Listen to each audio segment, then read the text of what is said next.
Yes. Okay. Greetings. It is good to see you. It is good to be with you. We began dreaming of this conference a long time ago, and I'm glad that we're finally here. My name is Stepp. My research area is the Pastoral Epistles and Paul's letters to Titus and Timothy. And I was reading these letters. I've noticed a lot of things that can inform our approach to disciple making. And I have written about a 40-page paper. I'm not going to try to hit all 40 pages right now.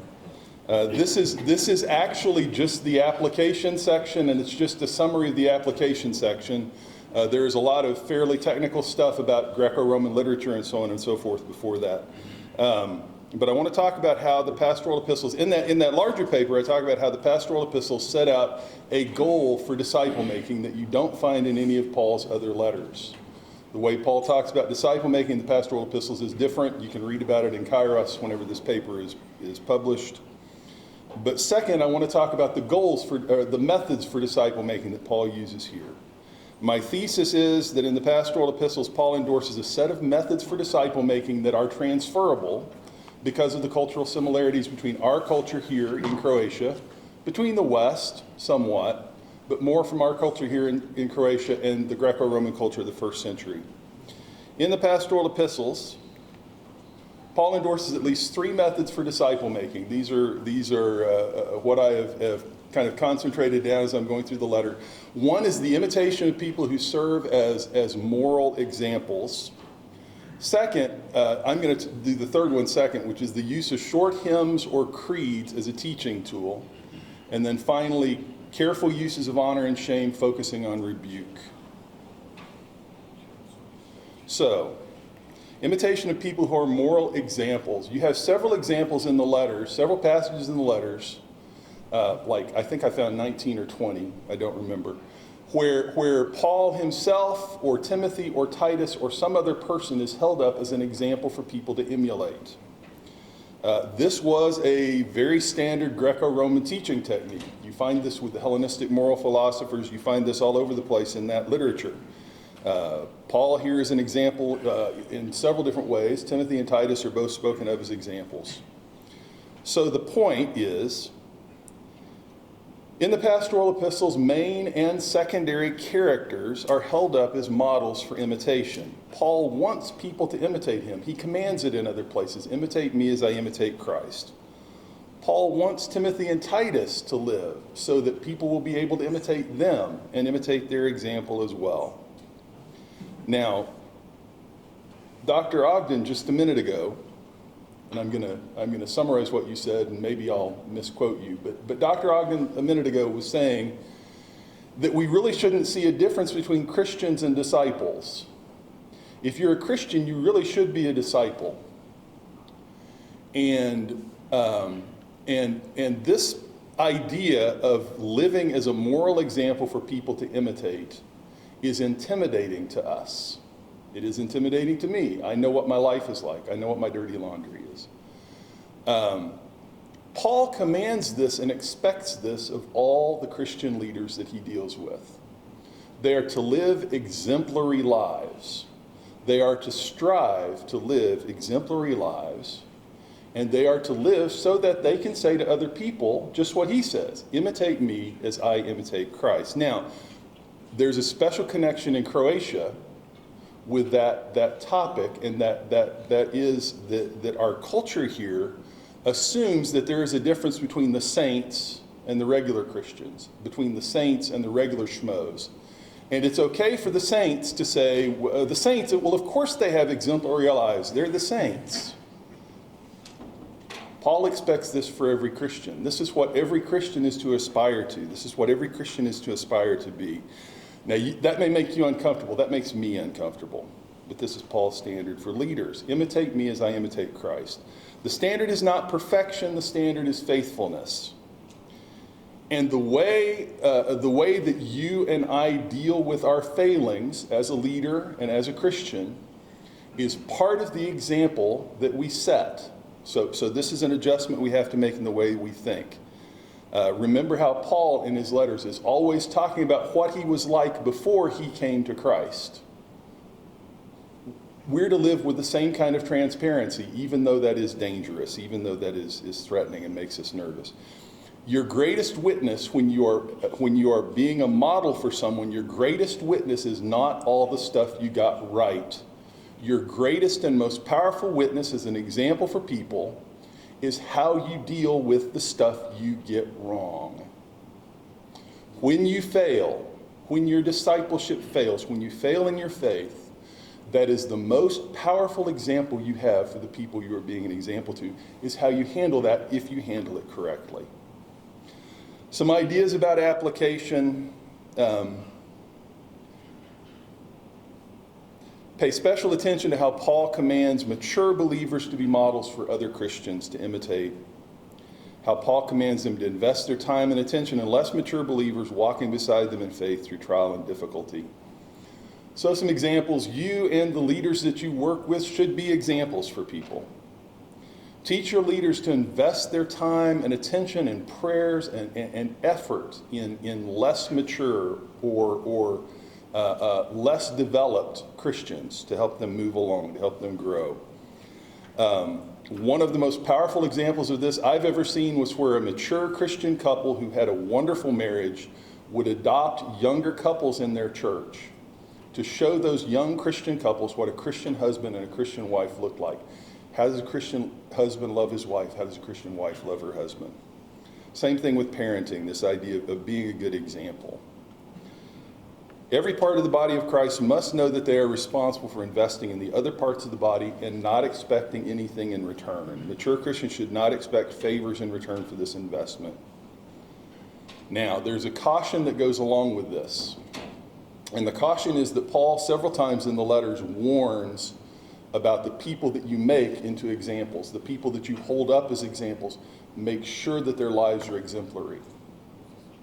Paul says, do not be hasty in the laying out of hands. Paul lays out these qualifications for elders and deacons that everybody is to aspire to in the church.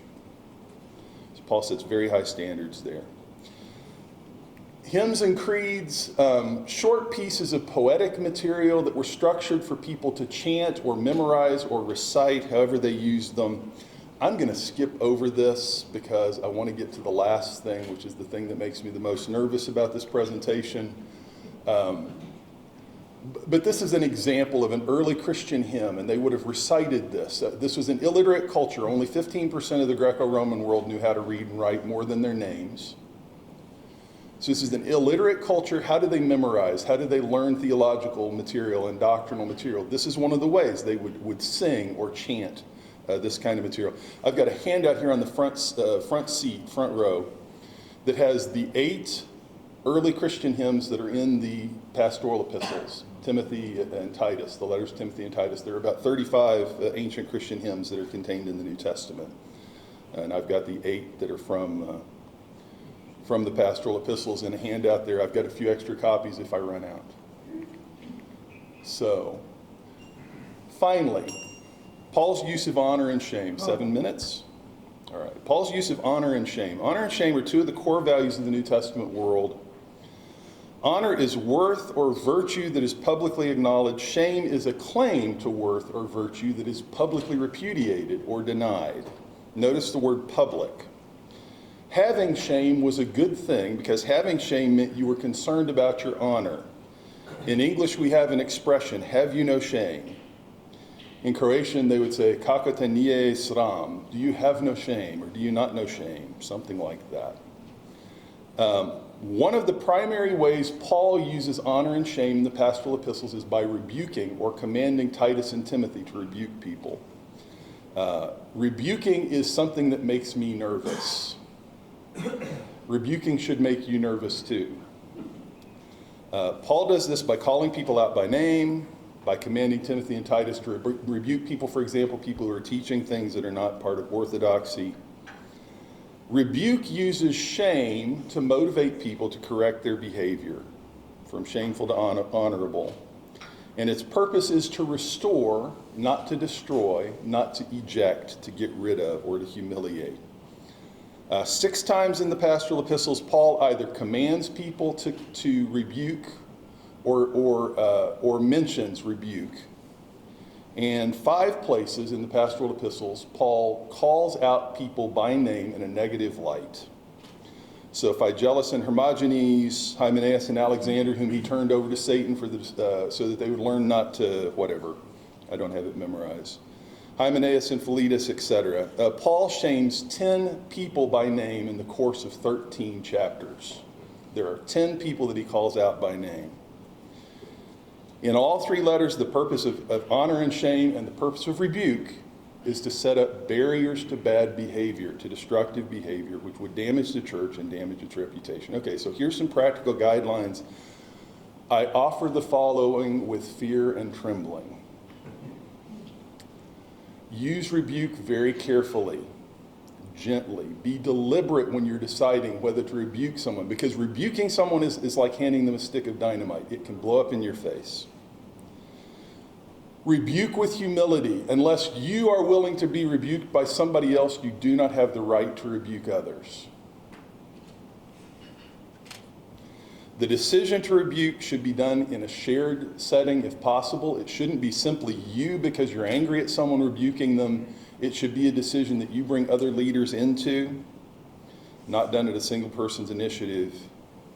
If possible, the rebuke should be made in private first, and then only after you're sure you have the full story. Don't go off. In English, we would say, don't go off half-cocked.